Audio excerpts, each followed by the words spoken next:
តែ hello សួស្តីអ្នកគ្នានេះគឺជាសកម្មភាពនៃការមាញទៅលើកាក់ USDT ជាដំបូងយើងត្រូវមានកម្មវិធី Ximrig នេះបន្ទាប់មកយើងធ្វើការបើកចូលមកឃើញចូលមកជាដំបូងវាមានតម្រងបែបនេះបន្ទាប់មកយើងចូលទៅកន្លែង setting មកបន្ទាប់មកយើងធ្វើការចុចកន្លែង tray 3នេះបន្ទាប់មកយើងធ្វើការ add កន្លែង add configuration ហ្នឹងមកហើយនេះយើងបើសិនជាចង់មាញទៅលើ USDT យើងគ្រាន់តែឧទាហរណ៍បើសិនជា configuration ហ្នឹងចង់មាញទៅលើកាក់ USDT យើងសរសេរមក USDT ហ្នឹងមកទៅមកធ្វើការ click លើ simple mode ទៅមកធ្វើការ add មកជាការស្រេចហើយបន្ទាប់មកយើងចូលទៅកំណត់ double click លើវាមកនេះដល់កន្លែងនេះយើងសេរីទៅលើ pool បន្ទាប់មួយ pool ហ្នឹងយើងអាចមើលទៅលើគំរូខាងលើនេះបាននេះជាគំរូរបស់ខ្ញុំហើយនៅកន្លែង username នេះយើងអាច pass ទៅលើ wallet របស់យើងបាន pass ទៅលើ wallet បន្ទាប់មកកន្លែង 2O 8O នេះអានេះគឺជា referral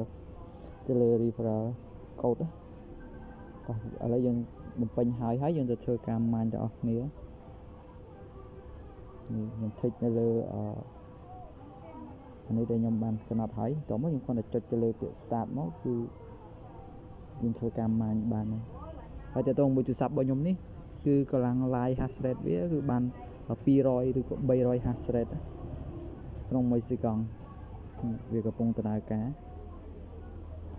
ចាំតិចវាកំពុងតែដំណើរការ130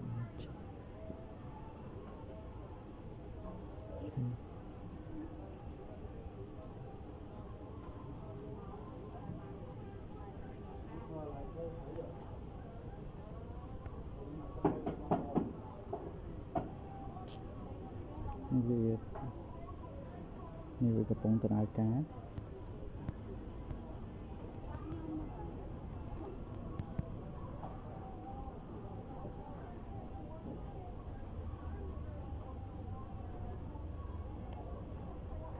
នេះអញ្ចឹងវាកំពុងតែធ្វើការមាញនេះ111 hash rate